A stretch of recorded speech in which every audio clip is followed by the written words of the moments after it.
Well, hello there, listeners. It's Suzi Nou here from the Australian Society of Anaesthetists, and welcome to our podcast. It's called Australian Anaesthesia, and it's where we talk all things relevant to anaesthesia in Australia. You know, over the years, I've been asked a number of times about what it's like to be an anaesthetist and how to become one. So in this episode, the tables have been turned, and I have Chau, a high school student from Melbourne, who's asking me those questions. For the anaesthetists out there who are listening, I hope I have done you proud. Early in our conversation, I make the important distinction about a specialist anaesthetist compared to the other types of professionals who are delivering anaesthesia services in Australia. So I'm speaking during this interview as someone who is a specialist anaesthetist, but bear in mind there are general practitioners who provide anaesthesia, there are general doctors who don't have specialist training in anaesthesia, and there's also dentists who give sedation. I just make that point for people who think that it's important to be treated by a specialist to not always assume that the person that you are seeing is a specialist, and I encourage you to seek someone's qualifications if you're unsure. I hope that the person that you're trusting your life with under anaesthesia is also going to be comfortable providing that information to you. All right, and for the students out there, whether you be in high school or medical school, I hope you find this useful. Thanks for taking the time to be interested in our specialty. All right, let's get into it. All right, great. Well, fire away. So first, I'd just like to know what the education was like. So how did you actually become an anaesthetist? Anaesthetist or anesthesiologist. So globally, those two terms are interchangeable, in case you were wondering, because a lot of people get caught up on the pronunciation. Yeah. So in Australia, all specialist anaesthetists are medical specialists. So it means we've been to medical school first and then taken on specialist training.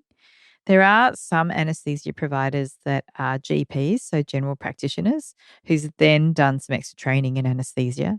And there's also some doctors who haven't got any specialist training who also do provide anaesthesia. And then finally, there's also dentists who can do extra training and then be able to give sedation for dental procedures. The training to become a GP anaesthetist or a dental sedationist is much shorter than that's required to become a specialist anaesthetist. And as I said, there's some doctors who haven't got any specialist qualifications who are also providing anaesthesia. So I just wanted to make that important distinction because most people assume that they're having a specialist anaesthetist look after them, but there are different professional people who are providing anaesthesia services in Australia. So for specialist anaesthetists, we've all been to medical school.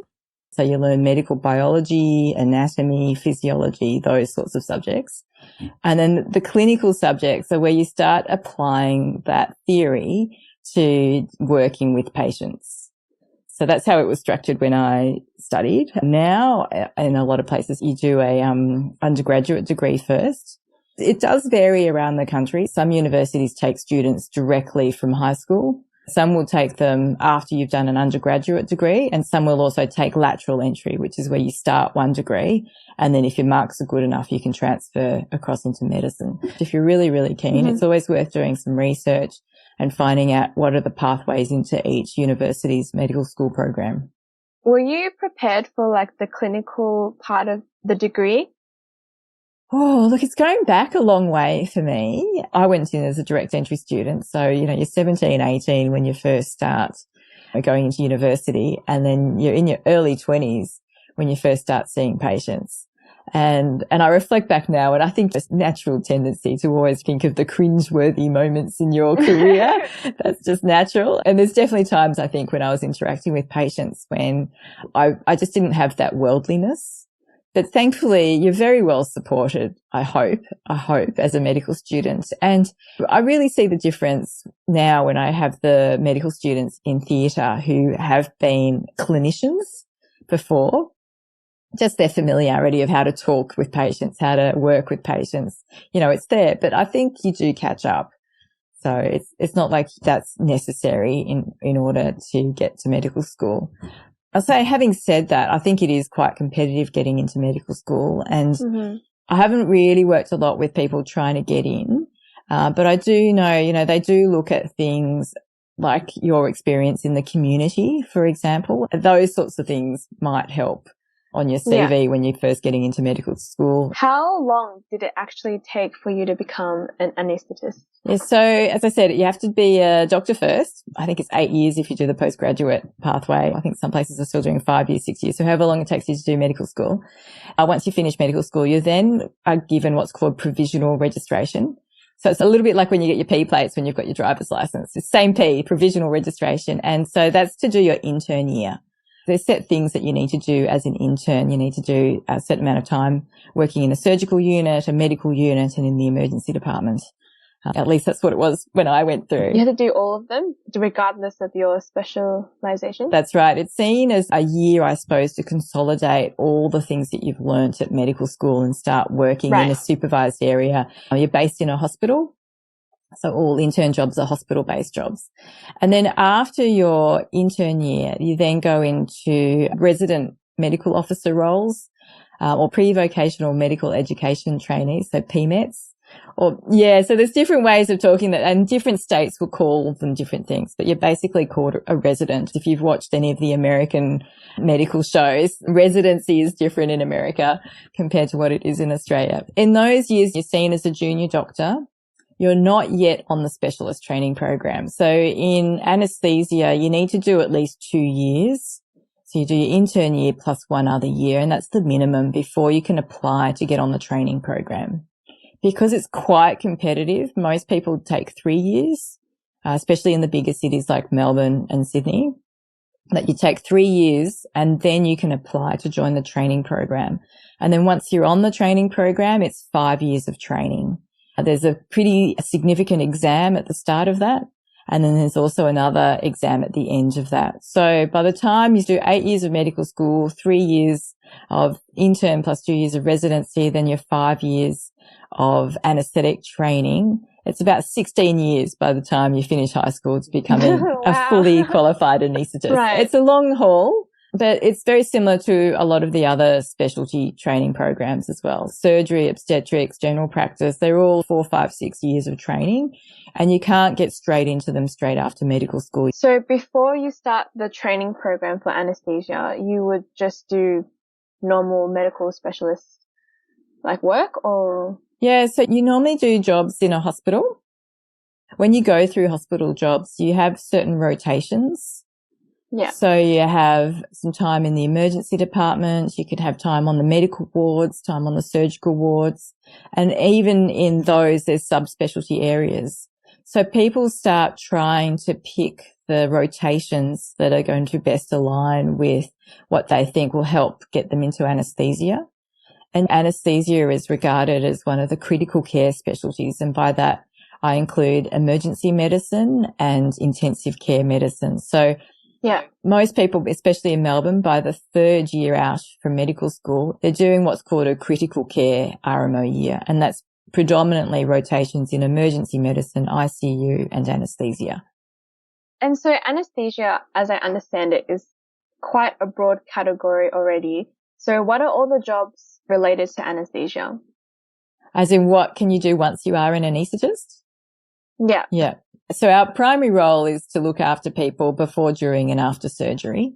And then there are areas within that people can subspecialize in. Yeah. So some people might focus on pain medicine, and that is, again, extra training and extra qualifications so that you can do that. Some people also focus on perioperative medicine. We also share that area with physicians as well. We might get involved with aeromedical retrieval, where you can be looking after patients who've been involved in major trauma and bringing them to hospital, or doing transfer of patients between different hospitals. So, for example, you might have heard with the COVID at the moment, the Alfred's the big COVID streaming centre, which is doing a lot of very advanced ICU techniques. There's one called ECMO. And so if you're working in a more peripheral hospital, you might need someone like an anaesthetist to transport that patient from another hospital through to somewhere like the Alfred.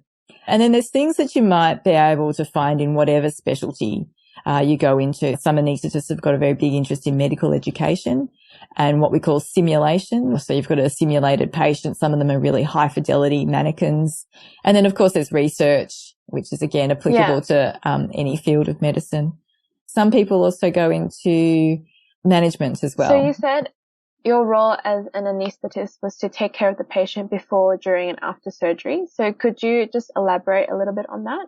Yeah, sure. So we might be involved quite early. So once the patient knows that they're going to go for surgery, the surgeon might let us know, particularly if it's a complex patient or they're having complex surgery. We might be involved in those early team decisions about even whether this patient is appropriate to have surgery. They might have so many other comorbidities that this may not be what is really going to be beneficial for them at that time in their life. And then just say we do think that they are able to go ahead for surgery. We might offer suggestions for how to optimize their health prior to surgery. For example, encouraging them to quit smoking or lose weight. We'd also may get involved with describing to them what medications they should and shouldn't take prior to their surgery. And then we would meet them on the day of surgery. Often people are quite anxious, so we're there to be a reassuring voice. I think anaesthetists have to be very skilled at meeting people, establishing good rapport and good trust, because we're going to be doing some quite invasive things. Having surgery in itself is quite invasive. And then once we anaesthetize them, so we render them unconscious, then they are our sole responsibility, because they aren't able to control all the functions that they would normally do if they weren't unconscious, and to get them through the surgery as safely and as comfortably as possible. And then once the surgery's finished, it's our job to also wake them up or emerge them from unconsciousness and then return them to recovery, where hopefully they're nice and comfortable, nice and warm, looking forward to having something to eat and drink. And then we may be involved with them afterwards as well. So particularly for the bigger surgeries in, say, the bigger hospitals, we might be involved in doing what we call an acute pain round. So reviewing them the next day, making sure that they're comfortable, particularly if they've got some sort of complex medication that's helping to keep their pain under control. That's the sort of the basic nuts and bolts of what we do. That seems like a lot. So did you learn all of this in medical school or during your career? So the model for most specialty training in Australia is an apprentice model. So you definitely don't need to know all of this at medical school. When anaesthesia first came to Australia, once you graduated from medical school, you could go and give an anaesthetic, but times have changed. You know, anaesthetics has become more complex, surgery's become more complex. So you learn it pretty much on the job once you start your anaesthetic training, especially in the first 6 months, first year. It's normally one-to-one training, because it is such a huge responsibility rendering someone unconscious. So we don't give it to someone just, here you go, here's some medications. And then, as I said, you've got to be past that quite significant hurdle of that exam at the start of your training in order to keep going. What is the hardest part about your career? I think the hardest part is working in isolation. When you're training, you get as I said, it's often one-to-one training, and then you move up and you get less and less supervision as you get more experience as a trainee. And then once you've emerged as a specialist, it's often just you and the surgeon, and of course the nursing team and other assistants in the theatre.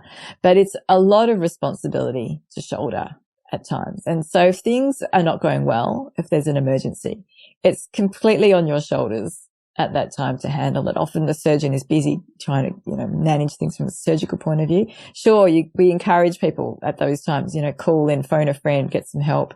But there are moments when you have sole responsibility for the patient. And I think that is where we can be quite different from other fields of medicine. So the other critical care specialties, emergency medicine, intensive care, often when you've got those really critical moments, when you've got a patient deteriorating really rapidly in front of you, you can often be in a team environment where there's other doctors around to help you resuscitate that patient. And you're not always guaranteed that in anaesthesia. On a lighter note, what is the best part about your career? Look, I love this career. I think it's incredibly satisfying. I think the direct patient care is wonderful. As I said, there's nothing like having, especially a patient who might be a little bit anxious, has got some concerns, and you're able to make them feel great about what's going to happen to them. You're able to deliver a really safe anaesthetic, and you watch them wake up and they're comfortable, and it's just gone so wonderfully smoothly. So you get that every day with every patient. So it is really wonderful like that. Going into kind of your lifestyle, what are the hours like, and how is your work-life balance?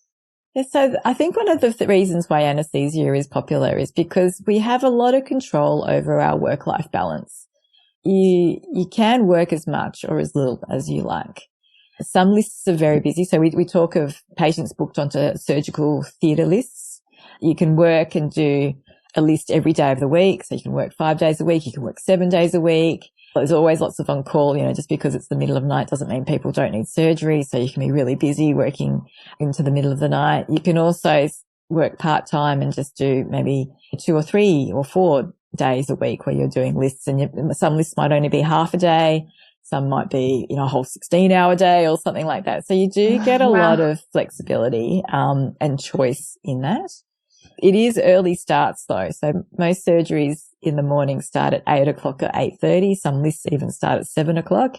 And because we're in beforehand seeing our patients, and we're also setting up the theatre, so we can be at work very, very early. So you have complete choice in your work hours? It's a little bit different if you're working in public and in private hospitals. So in public hospitals, you might finish your working day usually at 6 o'clock. And there'd usually be another anaesthetist who's going to come and take over from you. So you can hand over the care of the patient to that anaesthetist and then you go home. When you're in private, obviously you can't just say 6 o'clock, it's time for me to go home and I'll leave my patient on the operating table. You've got to be there till the very end, and things can run over. You can get surgeries that just take longer than expected. And of course, you're expected to stay there till the end. But generally you can nominate how many lists you take up. And do you normally have time to, spend with your family or go out with friends, or does work generally take the bulk of your time? At this stage, I have time. So I had a very busy last few years because I was president of our professional society, the Australian Society of Anaesthetists. Oh, yeah. That's where I didn't have much time. But now that I've gone back to being a regular anaesthetist, I'm back to seeing my friends and spending more time with my family. Can you walk me through your daily routine or schedule? Yeah, okay. So, for example, I've got a list tomorrow morning. I would expect that it would start at 8:30, which would mean that's the time I would start anaesthetizing my first patient.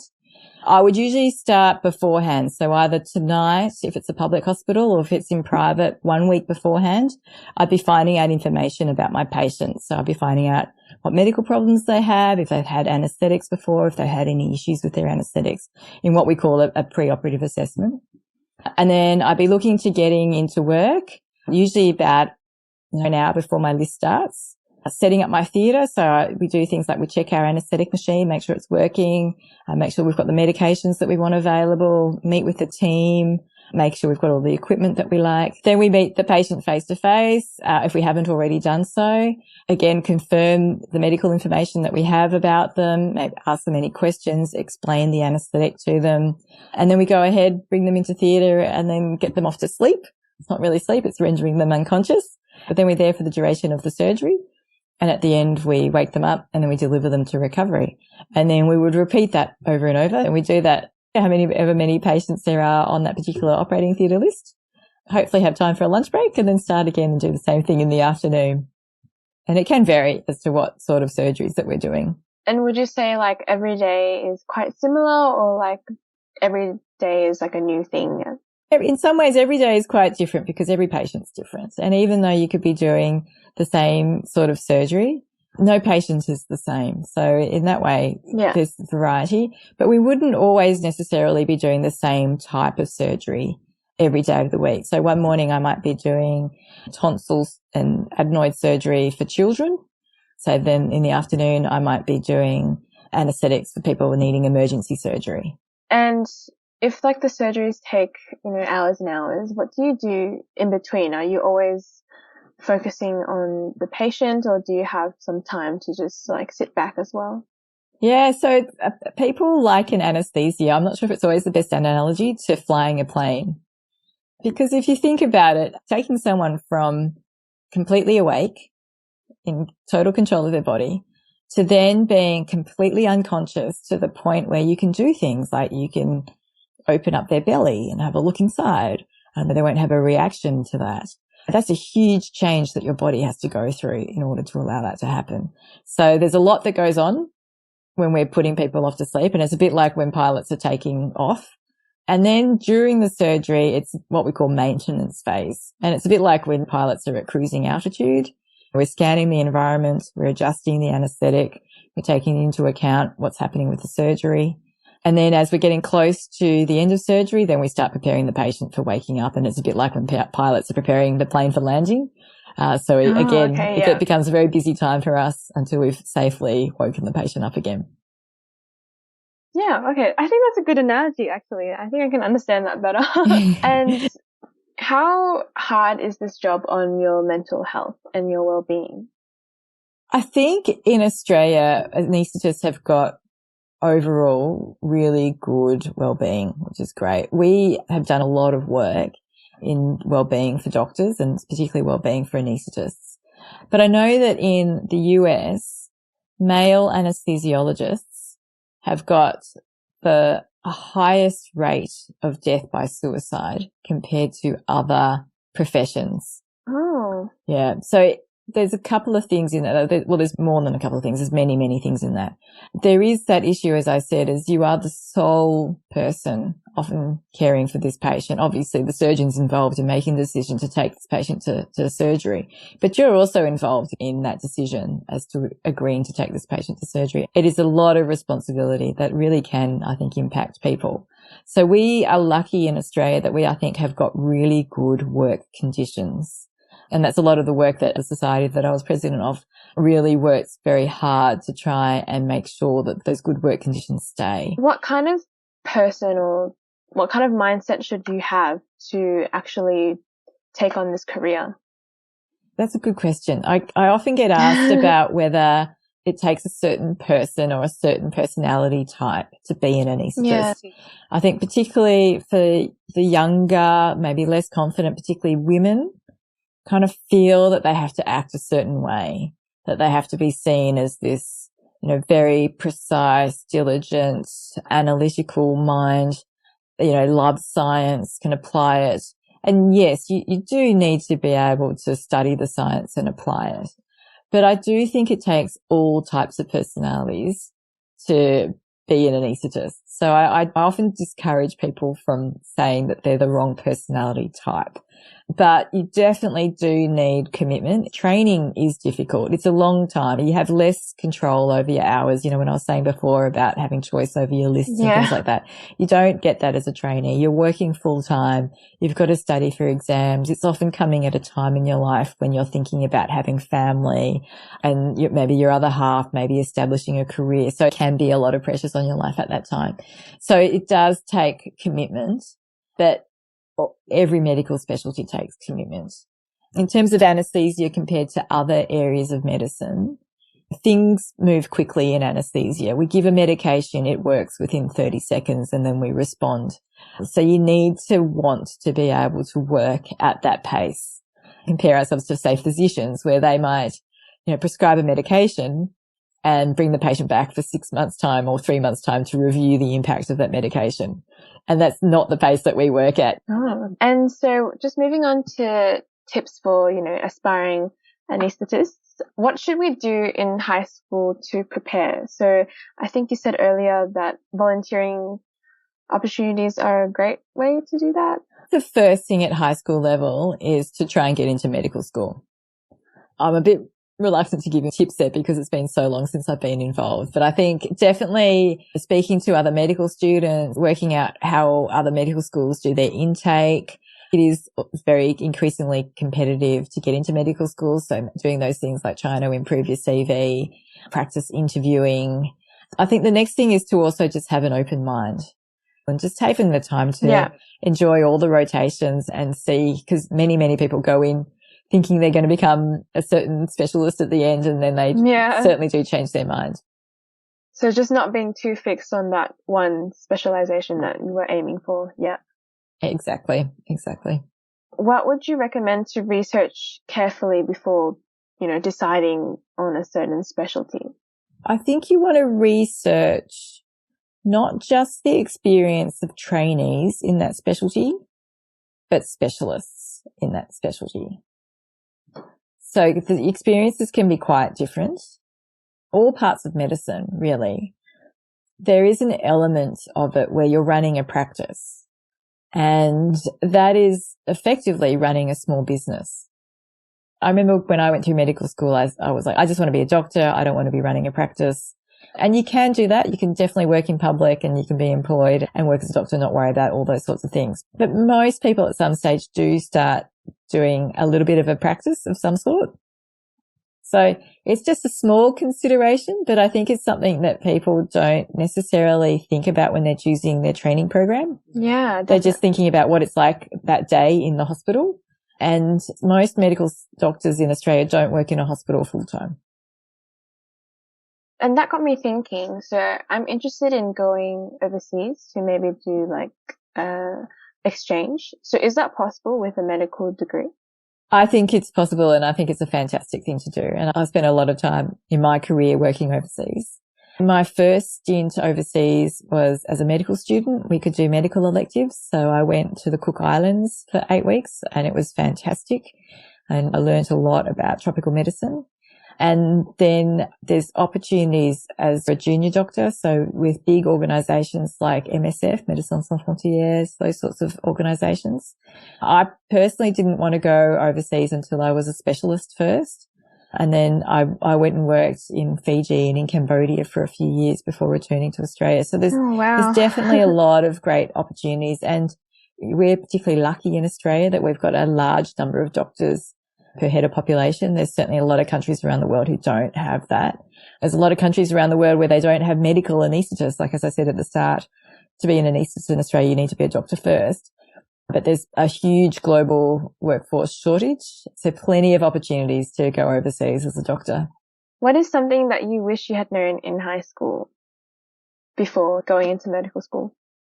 I think I wish that I knew more about the different areas of medicine and what they involved. I don't think it was hard to find that out as I went through medical school. There were opportunities. So, for example, I wanted to know what it would be like to be a medical researcher. So one summer I spent some time in one of the laboratories and I did lots of DNA PCR testing, in fact, so to see what that was like. All those sorts of things are great experiences. But I remember when I first, as a first year medical student, met with my mentor and she explained she was a physician and I had no idea what a physician was. So I'm glad you're taking the time to ask these questions and find out a little bit more about the specialties. And I'm hoping that this will be useful. I think that's one of the reasons why I'm interested in medicine. It's just because like it's so broad and it, caters to basically all Exactly. So, And I think one of the great things is that your interests throughout your career can change. Or you can just pursue one interest that you're completely taken by and you will be a lead researcher, cutting edge and defining that area of medicine. Or you can be a bit interested in this or that or the other and it moves as your career progresses. So, yeah, it's a very rewarding career. So would you say it's like easy to transfer between different specialties? Well, not easy, but possible. It is possible. Most people don't do it because you've invested so much time and energy to firstly get into that particular training program and then to progress through it. So there are related specialties. So as I said at the start, now with my anaesthetic qualification, I could go and study pain medicine, get my qualification, and then I could work as a joint pain physician as well as an anaesthetist. And that's a very common joint qualification. If I wanted to say at this stage, turn around and go and do surgery, I have known an anaesthetist who actually did do that, but it's a really big undertaking to then go right back to the start. Get back on the trainee program, sit the exams for 5 years. Right. And then go through all that training. Yeah. Okay. I think that is all for my questions. It sounds great so far from my talk with you today. Well, good luck with your future career. Be interesting to see what happens. Keep in touch. Let me know what happens. Thank you. Well, thank you so much for having this talk with me today. And I hope that this video is helpful for, any other student who's interested in going into anesthesia. Great, lovely. Well, thank you. Thank you for doing this. Well, thank you, Chau, once again for taking the time and the energy and the effort to record this conversation with me. I was very impressed with the professionalism with which she prepared for this chat. Now, I have some very exciting news, and that this conversation happened to be recorded on video as well. That's right. It means that the Australian Anaesthesia podcast, this podcast, will very soon be coming to you via YouTube as well as all the usual podcast hosting platforms.